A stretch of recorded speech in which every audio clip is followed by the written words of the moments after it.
चलिए आज कल से आगे देखेंगे कक्षा 8वीं में भूगोल का विषय है अध्याय 6 मानव संसाधन। ठीक है, कल हमने आपको बताया था कि किस गति से विश्व की जनसंख्या बढ़ती जा रही है ना। तो हमने आपको मिलियन के बारे में बताया था। तो मिलियन शब्द क्या होता है? ठीक है, मिलियन एक संख्या होती है, जैसे 1 लाख, 2 लाख, 1,000, 10,000, वैसे ही मिलियन होता है। तो 1 मिलियन में 10 लाख की संख्या को कहते हैं।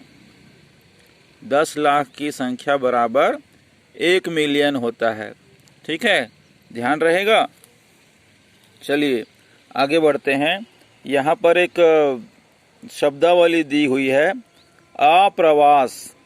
आप्रवास किसे कहते हैं? जब व्यक्ति नए देश में जाता है तो उसे आप्रवास कहते हैं। ठीक है, उसी प्रकार से उत्प्रवास लिखा है जब व्यक्ति एक देश को छोड़ता है। ठीक है, समझ में आ रहा है? जैसे मान लीजिए कोई व्यक्ति नए देश में गया है तो वह अप्रवास कहलाएगा। किसके लिए?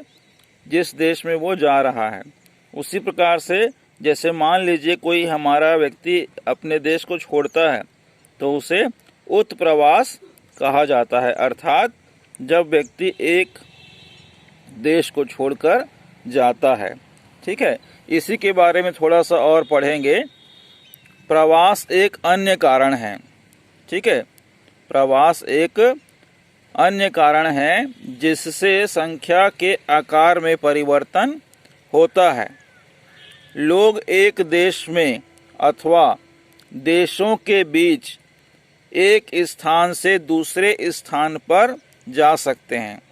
ठीक है, लोग एक देश में अथवा देशों के बीच एक स्थान से दूसरे स्थान पर जा सकते हैं। उत्प्रवास वे लोग होते हैं जो देश को छोड़ते हैं, और अप्रवासी वे लोग होते हैं जो देश में आते हैं। ठीक है, तो देश में आने वाला अप्रवासी और देश को छोड़ने वाला उत्प्रवासी। ठीक है, आगे देखेंगे। संयुक्त राज्य अमेरिका और ऑस्ट्रेलिया जैसे देशों में भीतरी प्रवास अथवा अप्रवास की संख्या बढ़ी है। सूडान देश एक ऐसा उदाहरण है जिसमें लोगों के बाहर चले जाने अथवा उत्प्रवास के कारण जनसंख्या में कमी का अनुभव किया गया है।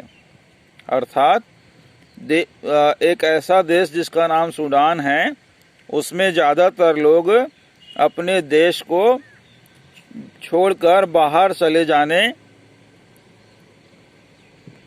की प्रवृत्ति ज़्यादा दिखाई दी है, इसलिए उस देश की जनसंख्या में कमी का अनुभव किया गया है। कहने का तात्पर्य हम ये लगा सकते हैं कि सूडान में हो सकता है लोग अपने आप को असहज महसूस करते हों, या सुरक्षित नहीं महसूस करते हों, या उन्हें वह देश अन्य देशों से कम सुविधाओं वाला लगता है।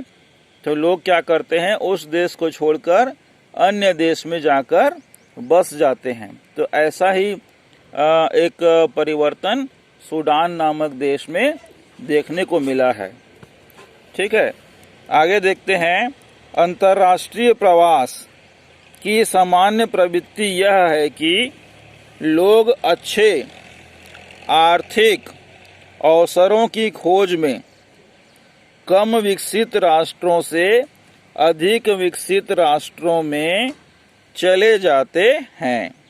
ठीक है, अंतर्राष्ट्रीय प्रवास मतलब होता है एक देश को छोड़कर दूसरे देश में जाना, ये होता है अंतर्राष्ट्रीय। ठीक है, प्रवास मतलब होता है आना जाना या वहाँ जाकर रहना। ठीक है, तो सामान्य प्रवृत्ति ये है, मतलब सामान्य आदत ये रहती है लोगों में कि अच्छे आर्थिक अवसर मतलब अच्छी नौकरी या अच्छा पैसा किस देश में उनकी योग्यता के अनुसार मिल सकता है, इस प्रकार से वे अपना देश को बदलते हैं या देश को छोड़ते हैं। कम विकसित राष्ट्र मतलब जहाँ पर जिस देश का विकास पूर्ण रूप से नहीं हुआ है, वहाँ के लोग अधिक विकसित मतलब जो देश अधिक विकास कर लिया है उस पर आकर्षित होते हैं।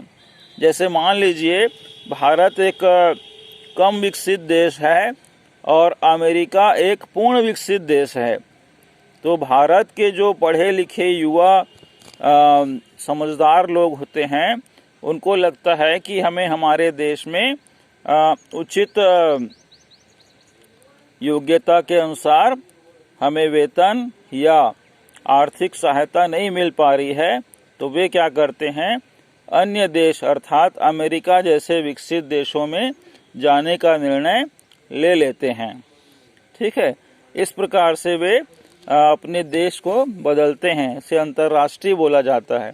तो कम विकसित राष्ट्र की अपेक्षा अधिक विकसित राष्ट्र लोगों को आकर्षित करते हैं। ठीक है, देशों के अंदर बड़ी संख्या में लोग रोजगार, शिक्षा और स्वास्थ्य सुविधाओं की खोज में ग्रामीण क्षेत्रों से नगरीय क्षेत्रों की ओर चले आते हैं।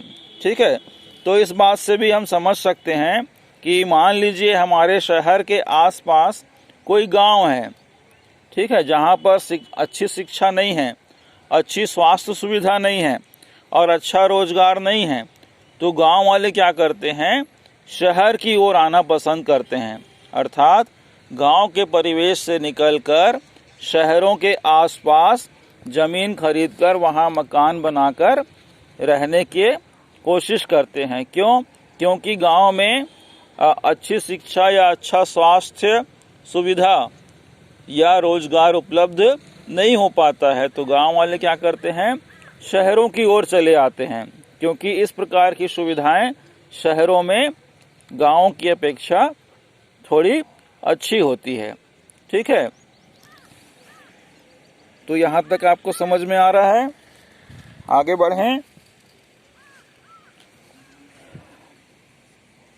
अब दिया गया है हेडिंग, देखिए, जनसंख्या परिवर्तन के प्रतिरूप, अर्थात जनसंख्या परिवर्तन के कितने प्रकार के रूप हैं, किस प्रकार से लोग अलग अलग देशों में जाना पसंद करते हैं। जनसंख्या की वृद्धि दर विश्व में अलग अलग है। जनसंख्या की वृद्धि दर विश्व में अलग अलग है, मतलब असमान है, एक बराबर नहीं है। इसे हम चित्र के माध्यम से 6.5 में आगे देखेंगे।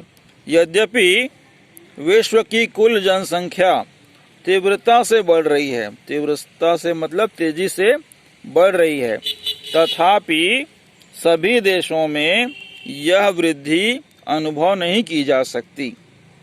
कहने का तात्पर्य है कि सभी देशों में इसकी वृद्धि अनुभव नहीं की जा सकती।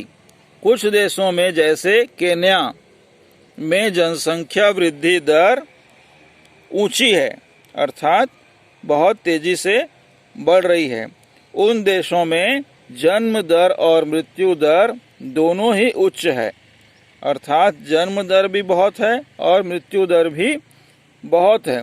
हाल ही में स्वास्थ्य सेवाओं में सुधार के साथ मृत्यु दर कम हो गई है, अर्थात जो लोग स्वास्थ्य की वजह से जल्दी दुनिया छोड़कर चले जाया करते थे, तो वहाँ पर स्वास्थ्य की सुविधाओं में विकास हुआ है, जिससे लोगों की तबीयत ठीक रहने लगी है और उनमें रोगों से लड़ने की क्षमता बढ़ने लगी है और वे अधिक समय तक जीवित रह पाते हैं, अर्थात स्वास्थ्य सेवाओं में सुधार के कारण मृत्यु दर कम हो गई है, परंतु जन्म दर अभी भी अधिक है। जन्म दर अभी भी अधिक है, मतलब ज़्यादा संख्या में वहाँ बच्चे इस दुनिया में आ रहे हैं स्वास्थ्य की सुविधाओं की वजह से, जिससे वृद्धि दर बढ़ रही है, अर्थात जनसंख्या तेजी से बढ़ रही है। कहाँ पर? केन्या जैसे देश में। ठीक है। अन्य देश में जैसे यूनाइटेड किंगडम में निम्न जन्म दर और मृत्यु दर के कारण जनसंख्या वृद्धि दर मंद है। मंद है मतलब धीरे धीरे बढ़ रही है। ठीक है। एक देश है जिसका नाम है यूनाइटेड किंगडम, जिसमें निम्न जन्म दर मतलब जन्म दर कम है और मृत्यु दर के कारण जनसंख्या वृद्धि हो रही है। तो जन्म दर भी कम है और मृत्यु दर भी कम है, इसके कारण भी जनसंख्या वृद्धि हो रही है। कहाँ पर? यूनाइटेड किंगडम ने। ठीक है। चलिए देखते हैं, एक मैप बता रहा है। इस मैप में देखिएगा ये जो संकेत बता रहा है, ठीक है, ये संकेत क्या बोल रहा है उसको हम ध्यान से देखेंगे। ठीक है। संकेत में प्राकृतिक वृद्धि की दर वार्षिक के आधार पर बता रहा है। ठीक है। ये जनसंख्या वृद्धि दर सभी देशों में अलग अलग है। ठीक है। तो अति उच्च मतलब 3% या उससे अधिक जो बता रहा है वो नीले कलर में बता रहा है। किस कलर में है? नीले कलर में है, अर्थात यहाँ की जो जनसंख्या वृद्धि दर है वो बहुत ज़्यादा है। ठीक है। उसके बाद एक कलर है हल्का सा गुलाबी कलर का, वहाँ पर क्या बता रहा है? उच्च है। उच्च है मतलब ज़्यादा अधिक नहीं है, और उसे किस माध्यम से कर रहा है? 2-2%, अर्थात उच्च है, ज़्यादा ऊंची नहीं है। और एक शब्द आ रहा है आदर्श। आदर्श मतलब ठीक ठीक, दोनों आराम से हो रही है वृद्धि दर। उसमें बताया गया है 1-1%। उसके बाद निम्न मतलब कम, 1 से कम मतलब 0.9% से कम है, वो निम्न जनसंख्या वृद्धि दर है।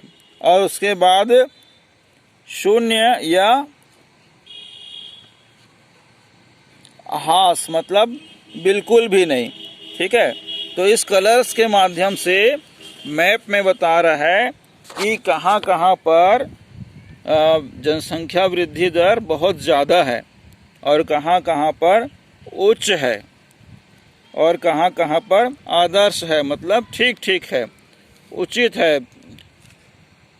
उसके बाद कम है, और सफ़ेद कलर का जो बॉक्स बता रहा है वो 0 से कम है या बिल्कुल भी जनसंख्या वृद्धि दर वहाँ पर नहीं बढ़ रही है।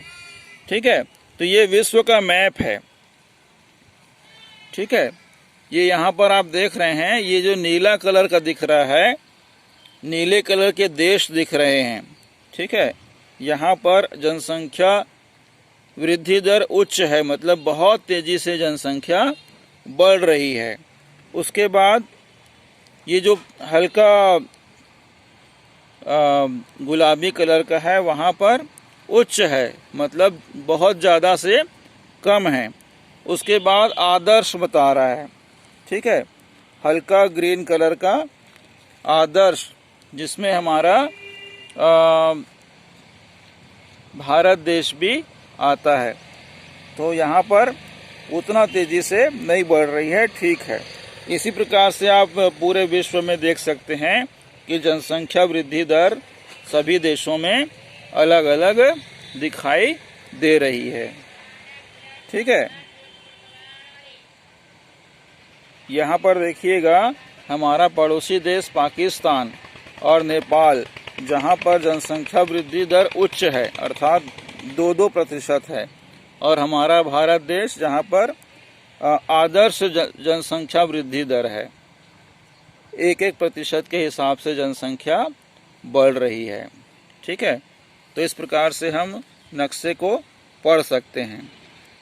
ठीक है, तो आज के लिए इतना ही, और ध्यान से अध्याय को पढ़ते रहिए, आपको बहुत गहराई से जानकारी होगी। आपका बहुत बहुत धन्यवाद।